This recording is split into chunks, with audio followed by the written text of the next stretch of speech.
Selamat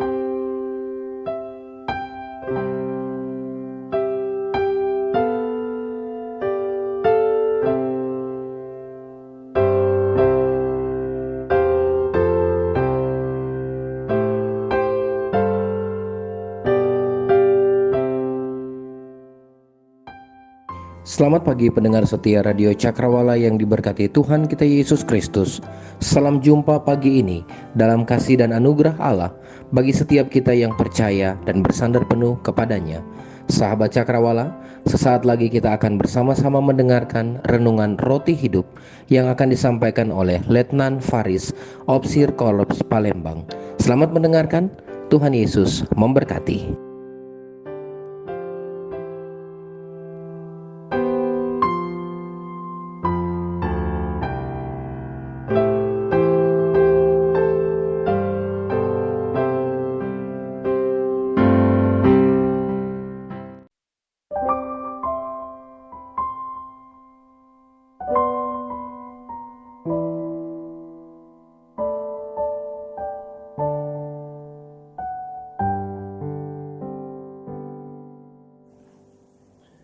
Selamat pagi, salam sejahtera untuk kita sekalian, sahabat Cakrawala, dimanapun kita berada pagi hari ini. Senang rasanya masih bisa menyapa sahabat Cakrawala melalui program Roti Hidup ini. Kita akan bersama-sama kembali belajar kebenaran firman Tuhan. Tapi sebelum itu mari kita berdoa. Terima kasih Tuhan Yesus, kami sungguh bersyukur karena pagi hari ini kami bersama-sama sahabat Cakrawala, kami boleh bangun dengan kekuatan yang baru. Kami boleh menikmati kesempatan hidup, nafas hidup yang Tuhan beri bagi kami. Terima kasih Tuhan, hati kami sungguh bersyukur. Dan pagi hari ini dengan hati yang penuh dengan rasa syukur, kami mau belajar firman-Mu, kami mau dengar firman-Mu. Tuhan tolong kami supaya kami mengerti firman-Mu, dan Tuhan mampukan kami supaya kami dapat lakukan kebenaran firman-Mu dalam kehidupan kami masing-masing. Terpujilah Engkau Bapa, di dalam nama Tuhan Yesus kami berdoa bersyukur. Haleluya, amin, amin.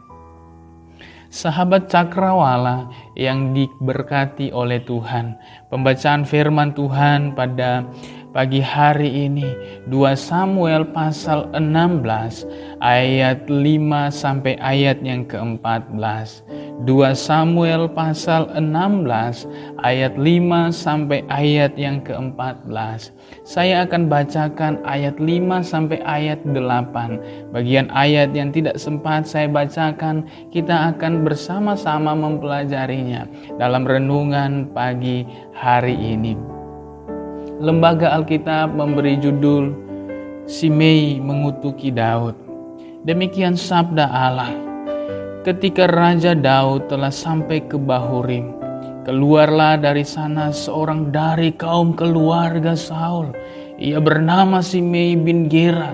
Sambil mendekati raja, ia terus mengutuk Daud, dan semua pegawai Raja Daud dilemparinya dengan batu.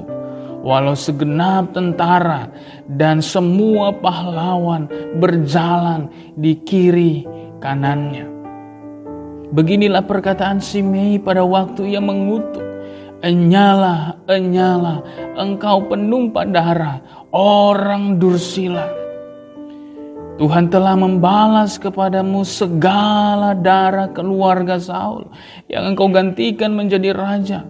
Tuhan telah menyerahkan kedudukan raja kepada anakmu Absalom. Sesungguhnya engkau sekarang dirundung malang karena engkau seorang penumpah darah." Demikian pembacaan firman Tuhan. Berbahagia kita yang membaca, merenungkan dan melakukan kebenaran firman Tuhan dalam kehidupan kita masing-masing. Sahabat cakrawala yang diberkati oleh Tuhan. Kalau kita memperhatikan dalam pembacaan kita pada pagi hari ini, secara khusus dalam pasal 16 ayat 5 sampai ayat yang ke-8, kita akan menemukan di sana ada seorang bernama Simei yang mengeluarkan kekesalannya, kemarahannya, bahkan kebenciannya kepada Daud pada waktu itu. Dan kalau kita melihat dalam ayat yang ke-5 itu dikatakan di sana seperti ini. Ketika Raja Daud telah sampai ke Bahurim, keluarlah dari sana seorang dari kaum keluarga Saul. Ia bernama Simei bin Gera. Sambil mendekati raja, ia terus mengutuk. Sahabat cakrawala yang dikasihi oleh Tuhan, di dalam ayat yang ke-5 itu kita melihat bahwa tiba-tiba muncul seorang dari kaum keluarga Saul yang bernama Simei. Ia mengutuk Daud. Bahkan kalau kita membaca dalam ayat yang ke-6 dikatakan juga seperti ini. Daud dan semua pegawai dilemparinya dengan batu. Walaupun segenap tentara dan semua pahlawan berjalan di kiri kanannya. Sahabat cakrawala, rupanya bukan hanya kutukan, kalimat yang tidak menyenangkan yang disampaikan oleh Simei, tetapi dalam ayat yang ke-6 itu ada perbuatan yang tidak menyenangkan juga yang dilakukan oleh Simei. Ia melempari Daud, pegawainya, pahlawannya, orang-orang yang bersama dengan Daud itu dengan batu. Sahabat cakrawala yang dikasihi oleh Tuhan, apa sih yang menyebabkan sehingga Simei begitu benci kepada Daud, begitu marah kepada Daud? Kalau kita membaca dalam ayat yang ke-7 di sana, rupanya Simei berpikir bahwa Raja Saul dan keluarganya itu mati karena Daud. Itu sebabnya dikatakan dalam ayat yang ke-7 itu saat ia mengutuk seperti ini. Enyala, enyala, engkau penumpah darah. Di situ ada kalimat engkau penumpah darah. Lalu dalam ayat yang ke-8 juga dikatakan lagi seperti ini. Tuhan telah membalas kepadamu segala darah keluarga Saul yang engkau gantikan menjadi raja. Tuhan telah menyerahkan kedudukan raja kepada anakmu Absalom. Sesungguhnya engkau sekarang dirundung malang karena engkau seorang penumpah darah. Dalam ayat yang ke-8 itu juga ada kalimat penumpah darah. Kalau kita melihat dalam ayat yang ke-8 bagian pertama di sana dikaitkan dengan keluarga Saul. Jadi rupanya Simei ini marah kepada Daud karena berpikir bahwa Daudlah yang membunuh Saul dan keluarganya. Itu di pikiran Simei. Mengapa Simei begitu marah? Kalau melihat dalam ayat yang ke-5, rupanya Simei juga adalah bagian keluarga dari Raja Saul. Sahabat yang diberkati oleh Tuhan, tetapi fakta yang sebenarnya bukan Daud yang membunuh Raja Saul dengan keluarganya. Kalau kita melihat dalam 1 Samuel pasal 31, kita akan menemukan di sana Raja Saul mati itu di medan pertempuran saat melawan orang Filistin, bukan karena dibunuh oleh Daud, tetapi ternyata anggapan Simei bahwa Daudlah yang telah membunuh Raja Saul pada waktu itu, sehingga ia sangat marah dalam catatan firman Tuhan ini. Dan kalau kita memperhatikan dalam catatan firman Tuhan ini adalah situasi yang tidak mudah sebenarnya. Ini adalah situasi yang memancing emosi. Tetapi menarik bahwa dalam catatan firman Tuhan ini Daud tidak terpancing. Itu sebabnya kita belajar bersama-sama pada pagi hari ini mengendalikan diri di tengah situasi yang memancing emosi. Apa yang harus kita lakukan supaya kita juga dimampukan oleh Tuhan saat kita mengalami persoalan hidup, kita mampu mengendalikan diri di tengah-tengah situasi yang memancing emosi. Mari belajar dari apa yang dilakukan oleh Daud pada saat itu. Sahabat cakrawala yang dikasihi oleh Tuhan, kalau kita membaca dalam ayat yang ke-9, di sana dikatakan seperti ini. Lalu berkatalah Abisai anak Zeruya kepada raja, mengapa anjing mati ini mengutuki tuanku raja? Izinkan aku menyeberang dan memenggal kepalanya. Sahabat cakrawala yang diberkati oleh Tuhan, dalam ayat yang ke-9 itu Abisai mulai marah. Abisai mulai terpancing emosinya. Abisai ini siapa? Kalau kita mempelajari dalam catatan firman Tuhan ini, Abisai ini adalah kepala pasukan Daud, orang kepercayaan Daud. Kalau kita melihat pengalaman dari Abisai ini di 1 Tawarik pasal 11 ayat 20, di sana dijelaskan bahwa Abisai ini pernah membunuh 300 orang dengan tombaknya. Jadi secara pengalaman, Abisai itu punya pengalaman bertempur, berperang, dan sangat bagus pengalaman itu untuk melawan Simei. Dan itu sebabnya dalam catatan firman Tuhan ini, ketika ia punya pengalaman, ia punya kemampuan, dalam ayat yang 9 itu, Simei berkata, mengapa anjing mati ini mengutuki tuanku raja? Abisai sangat marah dalam catatan firman Tuhan ini. Tetapi menarik bahwa dalam ayat yang ke-10 respon Daud seperti ini. Tetapi kata Daud, apakah urusanku dengan kamu, hai anak-anak Zeruya? Biarkanlah ia mengutuk. Sebab apabila Tuhan berfirman kepadanya, kutukilah Daud, siapa yang akan bertanya, mengapa engkau berbuat demikian? Lalu dalam ayat yang ke-11 hal yang sama juga diungkapkan oleh Daud. Pula kata Daud kepada Abisai dan kepada semua pegawainya, sedangkan anak kandungku ingin mencabut nyawaku, terlebih lagi sekarang orang Benyamin ini, biarkanlah dia dan biarkanlah ia mengutuk, sebab Tuhan telah berfirman kepadanya demikian. Sahabat Cakrawala yang dikasihi oleh Tuhan, dalam ayat yang ke-9, Daud sebenarnya hanya tinggal memberi izin saja kepada Abisai untuk pergi ke seberang memenggal kepala Simei. Tetapi ternyata dalam ayat 10, ayat 11, bahkan dalam ayat 12 itu hal yang sangat baik dilakukan oleh Daud. Ia tidak mengizinkan apa permintaan yang diajukan oleh Abisai pada waktu itu. Tetapi menarik bahwa dalam catatan firman Tuhan itu ia berpikir, bahkan ia menyampaikan kepada Abisai, biarkanlah dia mengutuk. Lalu dalam ayat yang ke-11 kalimat yang sama juga diungkapkan, biarkanlah ia mengutuk. Sahabat Cakrawala, lalu dilanjutkan dalam ayat yang ke-12 dikatakan seperti ini, mungkin Tuhan akan memperhatikan kesengsaraanku ini dan Tuhan membalas yang baik kepadaku sebagai ganti kutuk orang itu pada hari ini. Sahabat Cakrawala yang dikasihi oleh Tuhan, dalam ayat yang ke-12 malah Daud memiliki keyakinan bahwa Tuhan akan membalas kepadaku ganti kutuk orang itu pada hari ini. Sahabat Cakrawala yang dikasihi oleh Tuhan, dalam ayat 11, bahkan dalam ayat 10, ayat 12 di sana memperlihatkan tentang Daud yang tetap berpikir positif ketika ia diperhadapkan dengan persoalan, ketika ia diperhadapkan dengan makian, kutukan dari Simei, ketika ia diperhadapkan dengan lemparan batu dari Simei. Dalam ayat 10, ayat 11, ayat 12, Daud tetap berpikir positif. Itu sebabnya dalam catatan firman Tuhan ini mau mengajarkan kita bersama-sama apa yang harus kita lakukan agar kita mampu mengendalikan diri di tengah-tengah situasi yang mungkin memancing emosi kita. Belajar dari Daud, yang pertama yang harus kita lakukan adalah tetap berpikir positif atas setiap persoalan hidup yang terjadi.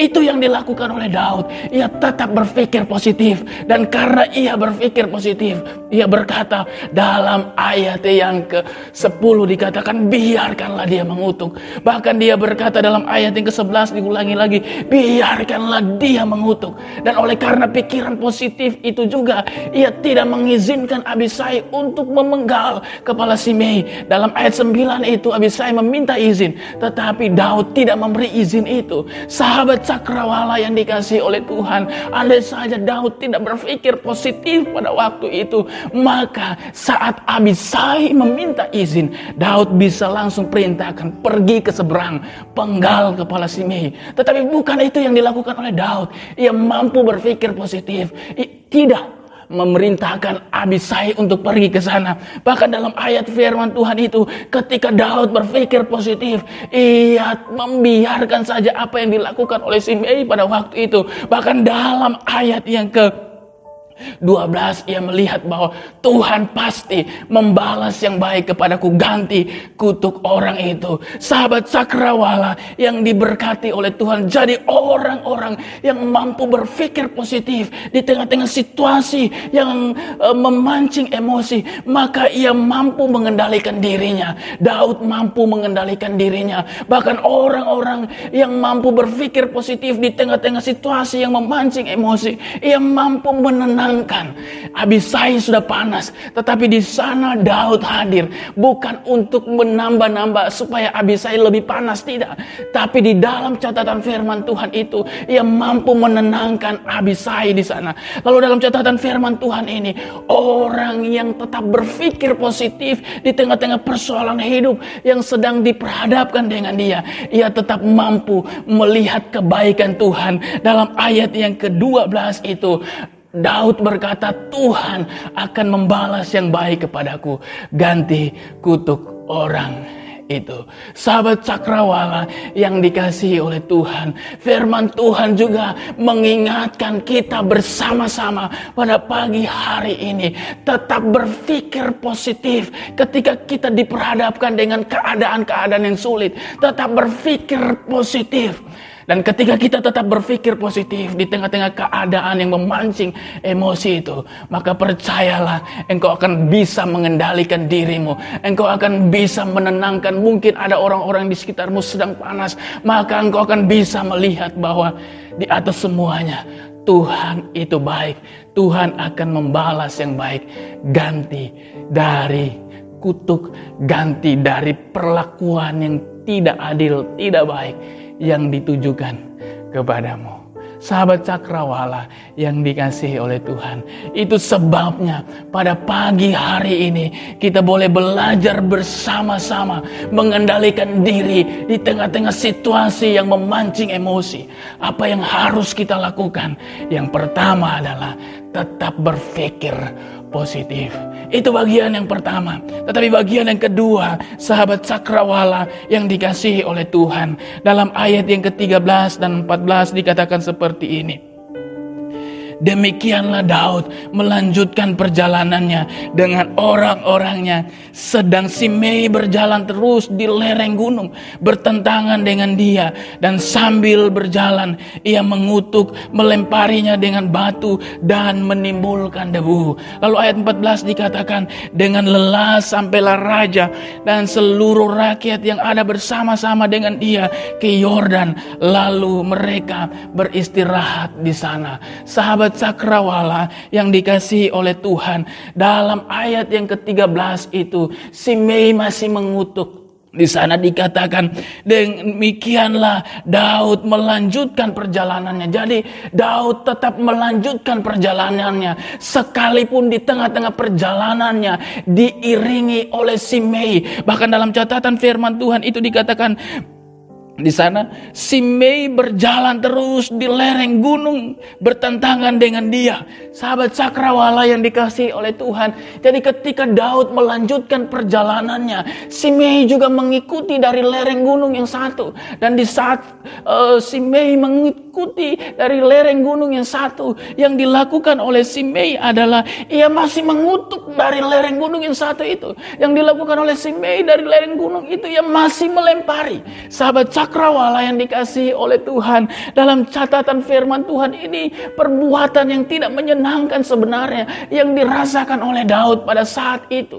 Tetapi menarik bahwa dalam catatan firman Tuhan ini, ketika ia dikutuk, ketika ia dilempari dengan batu, ketika ia diikuti dengan hal-hal perbuatan-perbuatan, perkataan-perkataan yang tidak menyenangkan. Tetapi dalam ayat yang ke-13, Daud tidak putus asa. Dalam ayat yang ke-13 itu dikatakan ia melanjutkan perjalanannya. Jadi sahabat Cakrawala yang dikasihi oleh Tuhan, mengendalikan diri di tengah situasi yang memancing emosi. Kalau bagian yang pertama yang harus kita lakukan adalah tetap berpikir positif. Tetapi bagian yang kedua dalam catatan firman Tuhan ini, tetap lanjutkan aktivitasmu. Itu yang dilakukan oleh Daud. Ia tetap melanjutkan perjalanannya. Jadi kutukan dan lemparan batu dari Simei tidak menghentikan perjalanannya. Dalam ayat firman Tuhan itu, ia tetap lanjut perjalanannya. Bahkan dalam ayat yang ke-14 dikatakan di sana seperti ini,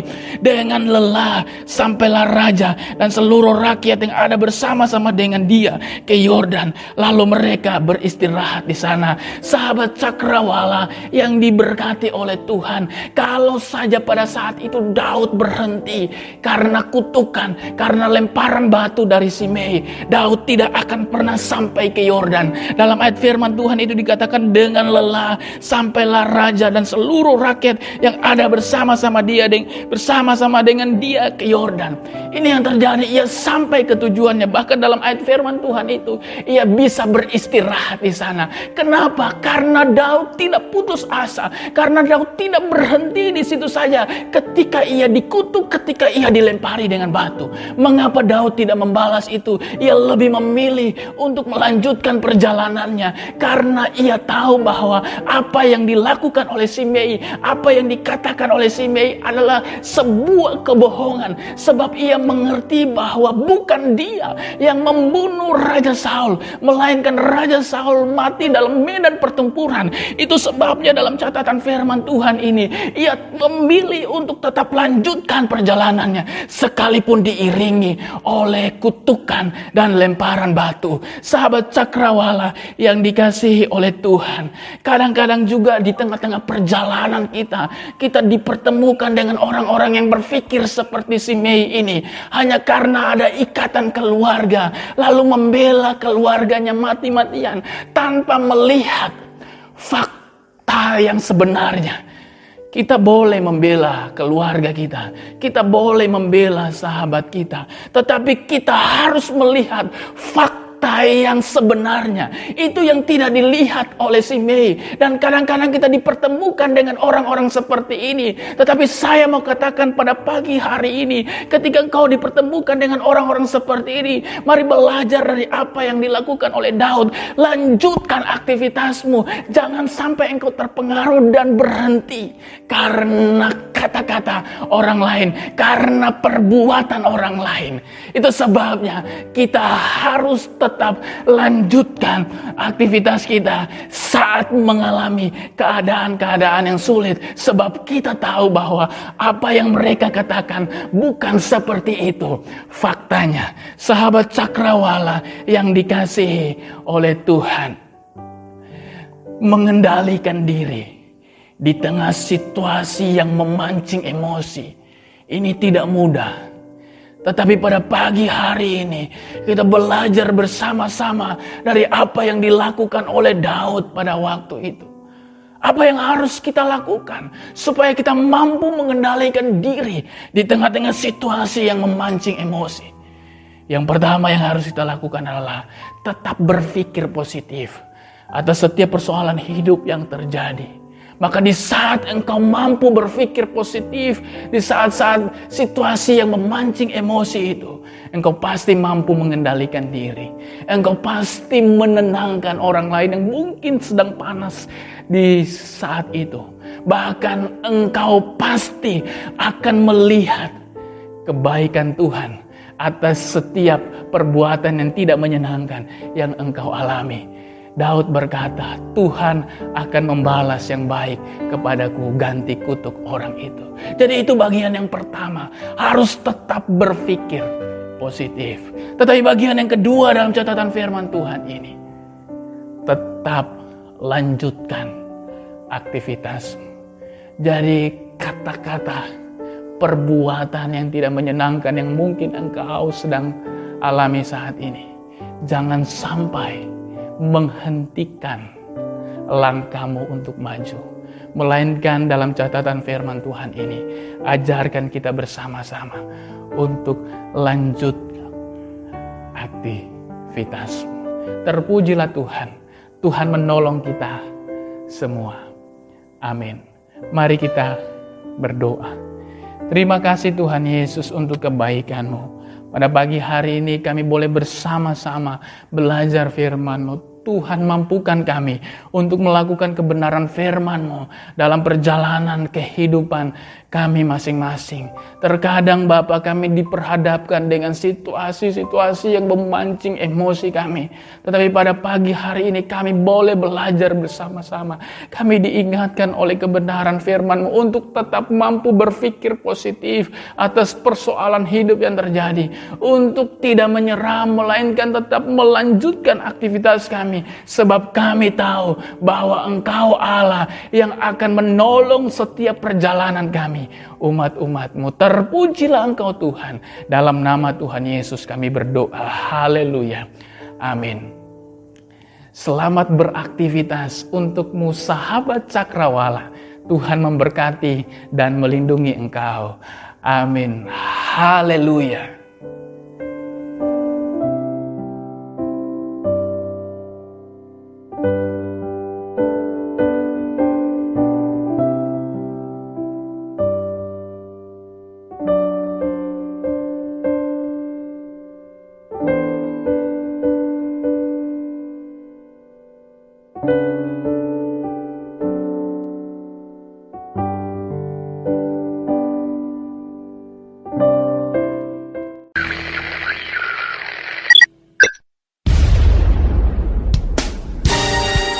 Pastikan Anda tetap bersama dengan kami di gelombang 89,2 FM, The New Cakrawala Radio. God bless us.